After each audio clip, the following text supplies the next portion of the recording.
ಶ್ರೀ ಗುರುಗಣಪತಿಭ್ಯಾಂ ನಮಃ. ಶ್ರೀ ಶಾರದಾಂಬಾಯೇ ನಮಃ. ಎಲ್ಲ ನನ್ನ ಆತ್ಮೀಯ ವೀಕ್ಷಕ ಬಂಧುಗಳಿಗೆ ನಮಸ್ಕಾರ. ವೀಕ್ಷಕರೇ, ಶ್ರೀ ವಿಶ್ವಾವಸುನಾಮ ಸಂವತ್ಸರ ದಕ್ಷಿಣಾಯಣ ಹಿಮವಂತ ಋತು ಪೌಷ್ಯ ಮಾಸ ಜನವರಿ ತಿಂಗಳ ಮಾಸ ಭವಿಷ್ಯಗಳನ್ನು ತಿಳ್ಕೊಳ್ಳೋಣ. ಮೊದಲಿಗೆ 2026ನೇ ಇಸ್ವಿ ಹೊಸ ವರ್ಷ, ಆಂಗ್ಲ ಹೊಸ ವರ್ಷ ಎಲ್ಲ ವೀಕ್ಷಕರಿಗೂ ಕೂಡ ಶುಭ ಫಲಗಳನ್ನೇ ಕೊಡಲಿ ಅಂಥೇಳಿ ಆ ಭಗವಂತನಲ್ಲಿ ಪ್ರಾರ್ಥನೆಯನ್ನು ಮಾಡೋಣ. ಜೊತೆಗೆ 2026ನೇ ಇಸ್ವಿಯಲ್ಲಿ ವರ್ಷಕ್ಕೊಮ್ಮೆ ಬದಲಾಗುವ ಗ್ರಹಗಳ ಪರಿವರ್ತನೆಗಳನ್ನು ನೋಡೋಣ. ಗುರು 2 ಬಾರಿ ರಾಶಿಯನ್ನು ಬದಲಾಯಿಸ್ತಾನೆ. ಜೂನ್ 1ನೇ ತಾರೀಕು ಮಿಥುನ ರಾಶಿಯಿಂದ ಕರ್ಕಾಟಕ ರಾಶಿಗೆ ಪ್ರವೇಶ ಆಗ್ತಾನೆ ಗುರು 2026ರಲ್ಲಿ. ಮತ್ತೊಮ್ಮೆ ಅಕ್ಟೋಬರ್ 31ನೇ ತಾರೀಕು ಗುರು ಮತ್ತೊಮ್ಮೆ ಕರ್ಕಾಟಕ ರಾಶಿಯಿಂದ ಸಿಂಹ ರಾಶಿಗೆ ಬರ್ತಾನೆ. ಸೊ ಗುರು ಜೂನ್ 1ನೇ ತಾರೀಕು ತನ್ನ ಉಚ್ಚ ಕ್ಷೇತ್ರಕ್ಕೆ ಬಂದರೆ ಅಕ್ಟೋಬರ್ 31ನೇ ತಾರೀಕು ಮಿತ್ರ ಕ್ಷೇತ್ರಕ್ಕೆ ಬರ್ತಾನೆ. ಮುಂದಿನ ಗುರುಬ್ರಹ್ಮನ ಚಲನೆಗಳು ಬಲಿಷ್ಠ ಸ್ಥಾನಗಳಲ್ಲಿ ಉಂಟಾಗುತ್ತೆ. ಎಲ್ಲ ರಾಶಿಯವರಿಗೂ ಕೂಡ ಒಂದು ರೀತಿಯ ಗುರುಬಲ ಸಿಗುತ್ತೆ. ಗುರುವಿನ ಅನುಗ್ರಹ ಇದ್ದರೆ ವಿಘ್ನಗಳು ಕಮ್ಮಿ ಇರುತ್ತೆ, ಅಭಿವೃದ್ಧಿಗಳು ಜಾಸ್ತಿ ಇರುತ್ತೆ. ನೀವೊಂದು 60% ಪ್ರಯತ್ನ ಮಾಡಿದರೂ ಕೂಡ 100% ರಿಸಲ್ಟ್ ನೋಡ್ಬೋದು ಗುರುಬಲ ಇದ್ದಾಗ. ಗುರುಬಲ ಇಲ್ಲದಿದ್ದಾಗ 100% ಪ್ರಯತ್ನ ಮಾಡಿದರೆ ಒಂದು 60% ಪ್ರತಿಫಲ ನೋಡ್ತೀರ. ಈ ರೀತಿಯ ಒಂದು ಕಾಂಬಿನೇಷನ್ಗೆ ಗುರುವಿನ ಒಂದು ಅನುಗ್ರಹ ಅತ್ಯಂತ ಪ್ರಾಮುಖ್ಯತೆಯನ್ನು ಪಡ್ಕೊಳ್ಳುತ್ತೆ. ಕಳೆದ ಸಮಯಗಳಿಂದ ಗುರು ಶತ್ರು ಕ್ಷೇತ್ರದಲ್ಲಿದ್ದ, ಅವನಿಗೆ ಅಷ್ಟೇನು ಬಲ ಇರಲಿಲ್ಲ. ಮುಂದಿನ ಜೂನ್ 1ರ ನಂತರದಿಂದ ಸಂಪೂರ್ಣ ವರ್ಷ ಪೂರ್ತಿ ಗುರು ಬಲಿಷ್ಠ ಸ್ಥಾನಗಳಲ್ಲಿ ಸಂಚಾರ ಮಾಡ್ತಾನೆ. ಇದೇ ರೀತಿಯಲ್ಲಿ ಡಿಸೆಂಬರ್ 5ನೇ ತಾರೀಕು ರಾಹು ಕುಂಭರಾಶಿಯಿಂದ ಮಕರ ರಾಶಿಗೆ ಬಂದರೆ, ಕೇತು ಸಿಂಹ ರಾಶಿಯಿಂದ ಕರ್ಕಾಟಕ ರಾಶಿಯನ್ನು ಪ್ರವೇಶ ಮಾಡ್ತಾನೆ.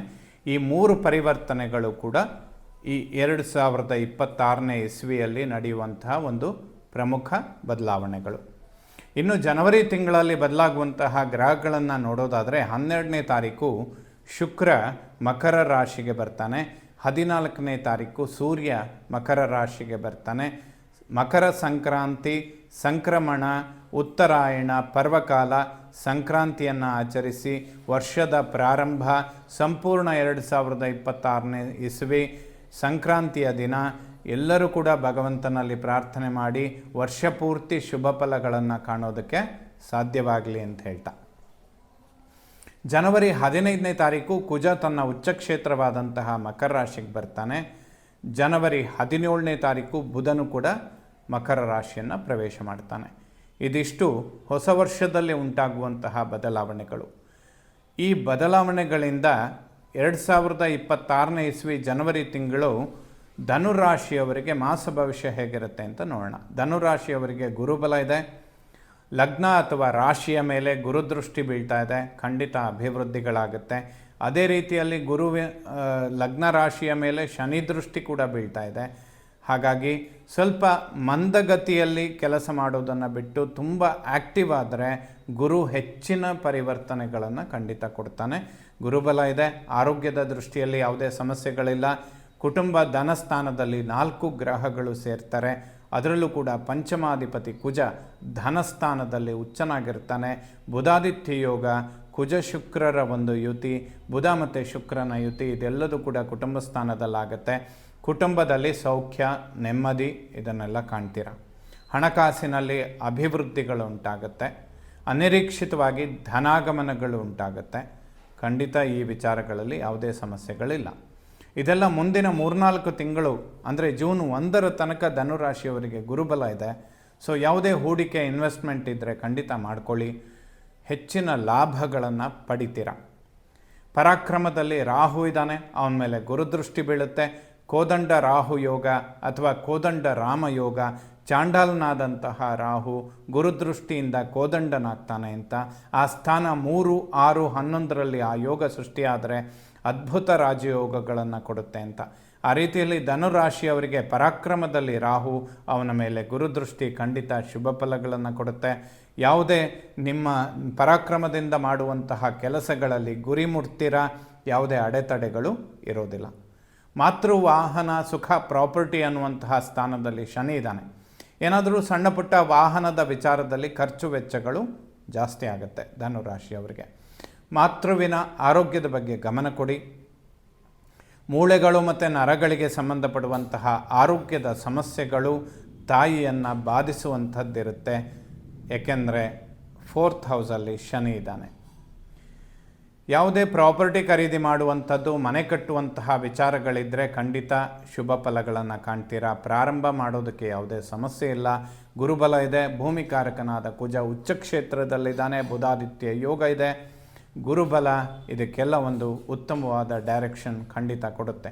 ಸೊ ವಾಹನ ಖರೀದಿ ಮಾಡುವಂಥದ್ದು, ಪ್ರಾಪರ್ಟಿ ಖರೀದಿ ಮಾಡುವಂಥದ್ದು, ಮನೆ ಕಟ್ಟುವಂತಹ ವಿಚಾರಗಳು, ಮಕ್ಕಳ ವಿದ್ಯಾಭ್ಯಾಸ ಎಲ್ಲದೂ ಕೂಡ ಧನುರಾಶಿಯವರಿಗೆ ಶುಭ ಫಲಗಳನ್ನು ಕೊಡುತ್ತೆ. ವಾಹನಕ್ಕೆ ಸಂಬಂಧಪಡುವಂತಹ ಖರ್ಚು ವೆಚ್ಚಗಳು ಸ್ವಲ್ಪ ಜಾಸ್ತಿ ಆಗ್ಬೋದು, ಅಥವಾ ತಾಯಿಗೆ ಸ್ವಲ್ಪ ಕಾಲಿನ ಮೂಳೆಗಳು ಮತ್ತು ನರಗಳಿಗೆ ಸಂಬಂಧಪಡುವ ಆರೋಗ್ಯದ ಏರುಪೇರುಗಳನ್ನು ಕೊಡುತ್ತೆ. ಇದಕ್ಕೆ ನೀವು ಪರಿಹಾರಗಳನ್ನು ಎಕ್ಸ್ಪೆಕ್ಟ್ ಮಾಡೋದಾದರೆ ಸಣ್ಣದಾಗಿ ತಿಂಗಳಿಗೊಮ್ಮೆ ಈಶ್ವರನಿಗೆ ರುದ್ರಾಭಿಷೇಕ ಮಾಡಿಸಿ, ತಿಂಗಳಿಗೊಮ್ಮೆ. ತದನಂತರದಲ್ಲಿ ಆಂಜನೇಯನ ದರ್ಶನ ಮಾಡಿ, ಹನುಮಾನ್ ಚಾಲಿಸ ಕೇಳಿ, ರಾಮರಕ್ಷಾ ಸ್ತೋತ್ರ ಓದಿ, ಖಂಡಿತ ಶುಭ ಆಗುತ್ತೆ. ಇನ್ನು ಸಂತಾನ ಸ್ಥಾನಾಧಿಪತಿ ಕುಜ ಉಚ್ಚ ಕ್ಷೇತ್ರದಲ್ಲಿದ್ದಾನೆ. ಮಕ್ಕಳ ಒಂದು ಅಭಿವೃದ್ಧಿ, ವಿದ್ಯಾಭ್ಯಾಸದಲ್ಲಿ ಅತಿಶಯವಾದ ಅಭಿವೃದ್ಧಿಗಳನ್ನು ಮಕ್ಕಳ ವಿದ್ಯಾಭ್ಯಾಸದ ಬಗ್ಗೆ ನಿರೀಕ್ಷೆ ಮಾಡಬಹುದು. ಹಾಗೆ ಸಂತಾನದ ಅಂಚಿನಲ್ಲಿರುವಂಥವರಿಗೂ ಕೂಡ ಬಹಳ ಉತ್ತಮವಾದಂತಹ ಸಮಯ. ಯಾಕೆಂದರೆ ಸಂತಾನ ಸ್ಥಾನಾಧಿಪತಿ ಕುಜ ಉಚ್ಚ ಕ್ಷೇತ್ರದಲ್ಲಿದ್ದಾನೆ. ಗುರು ಮತ್ತು ಕುಜ ಅವರಿಬ್ಬರ ನಡುವೆ ಅಪಾರವಾದ ಮಿತ್ರತ್ವ ಇರುತ್ತೆ. ಧನುರಾಶಿಗೆ ಅಧಿಪತಿಯಾದಂತಹ ಗುರುವಿಗೆ ಕುಜ ಮಿತ್ರನಾಗಿ ಕೆಲಸ ಮಾಡ್ತಾನೆ. ಸೊ ಗುರುಬಲ ಇದೆ. ಮಿತ್ರನೂ ಕೂಡ ಉಚ್ಚ ಕ್ಷೇತ್ರದಲ್ಲಿದ್ದಾನೆ. ಇದೆಲ್ಲ ಮಕ್ಕಳ ಆರೋಗ್ಯ, ವಿದ್ಯಾಭ್ಯಾಸ ಅಥವಾ ಸಂತಾನ ಪ್ರಾಪ್ತಿಗೆ ಬಹಳ ಉತ್ತಮವಾದಂತಹ ಒಂದು ಯೋಗ ಧನುರಾಶಿಯವರಿಗೆ. ಯಾವುದೇ ಶತ್ರುಬಾಧೆಗಳಿರೋದಿಲ್ಲ. ಸ್ನೇಹಿತರಿಂದ ತುಂಬ ಅನುಕೂಲಗಳನ್ನು ಎಕ್ಸ್ಪೆಕ್ಟ್ ಮಾಡ್ಬೋದು. ಯಾವುದೇ ಧನ ಸಹಾಯ ಮಾಡಿದರೆ ಹಿಂಪಡೆಯೋದು ಸ್ವಲ್ಪ ಕಷ್ಟ ಆಗುತ್ತೆ. ಏಕೆಂದರೆ 4th ಹೌಸಲ್ಲಿರುವ ಶನಿ ದೃಷ್ಟಿ ಷಷ್ಠ ಭಾವದ ಮೇಲೆ ಬೀಳೋದ್ರಿಂದ ಹೊಸ ಸ್ನೇಹಿತರನ್ನು ಮಾಡಿಕೊಳ್ಬೇಡಿ. ಧನ ಸಹಾಯಗಳನ್ನು ಈ ಸಮಯದಲ್ಲಿ ಮಾಡಬೇಡಿ. ಅಂದರೆ ಯಾರಿಗೂ ಸಹಾಯ ಮಾಡಬೇಡಿ ಅನ್ನೋ ಅರ್ಥ ಅಲ್ಲ, ತುಂಬ ವಾಪಸ್ ಪಡಿತೀನಿ ಅನ್ನೋ ನಿರೀಕ್ಷೆ ಇಟ್ಕೊಂಡು ಕೊಡಬೇಡಿ. ಸಹಾಯ ಮಾಡುವಂಥದ್ದಿದ್ದರೆ ತುಂಬ ಉದಾರತೆಯಿಂದ ಮಾಡಿ, ಖಂಡಿತ ಯಾವುದೇ ಸಮಸ್ಯೆ ಇಲ್ಲ.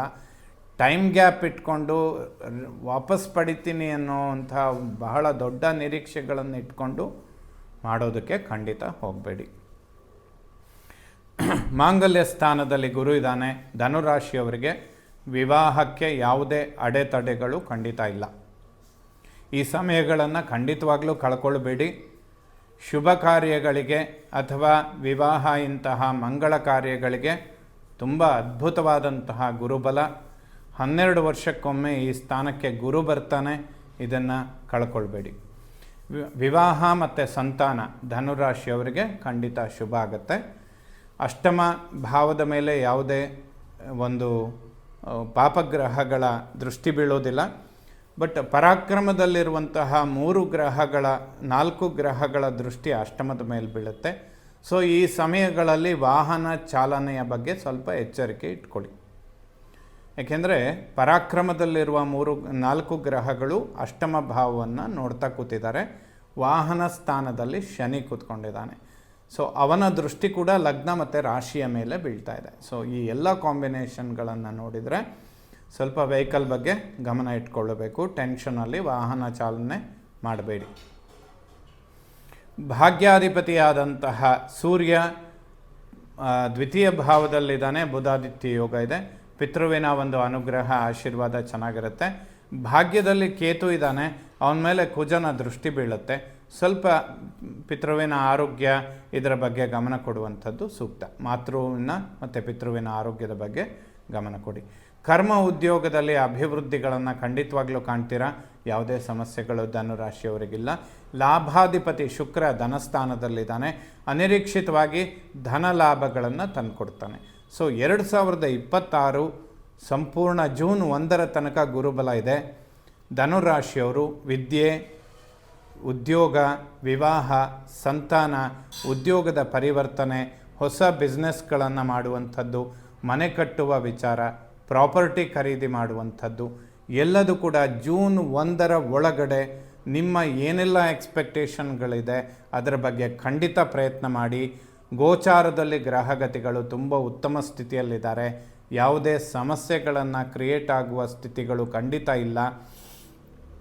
ಜೂನ್ 1 ತನಕ ಧನುರಾಶಿಯವರಿಗೆ ಈ ಒಂದು ಗುರುಬಲ ಅತಿ ಹೆಚ್ಚಿನ ಲಾಭಗಳನ್ನು 2026ರಲ್ಲಿ ತಂದುಕೊಡುತ್ತೆ. ಅದರಲ್ಲೂ ಜನವರಿ ತಿಂಗಳು ತುಂಬ ಅದ್ಭುತ ಒಂದು ಅಭಿವೃದ್ಧಿಯನ್ನು ಕೊಡುತ್ತೆ. ಸೊ ಎಲ್ಲ ನವಗ್ರಹಗಳು ಕೂಡ ಧನುರಾಶಿಯವರಿಗೆ ಶುಭ ಫಲಗಳನ್ನೇ ಕೊಡಲಿ. 2026ನೇ ಇಸ್ವಿ ಎಲ್ಲ ವೀಕ್ಷಕ ಬಂಧುಗಳಿಗೆ ಶುಭ ಫಲಗಳನ್ನೇ ಕಾಣುವಂಥವರಾಗಲಿ. ಶ್ರೀ ಶಾರದಾ ಪರಮೇಶ್ವರಿಯ ಸಂಪೂರ್ಣ ಅನುಗ್ರಹ ಎಲ್ಲ ವೀಕ್ಷಕ ಬಂಧುಗಳ ಮೇಲಿರಲಿ. ಶುಭವಾಗಲಿ ವೀಕ್ಷಕರ.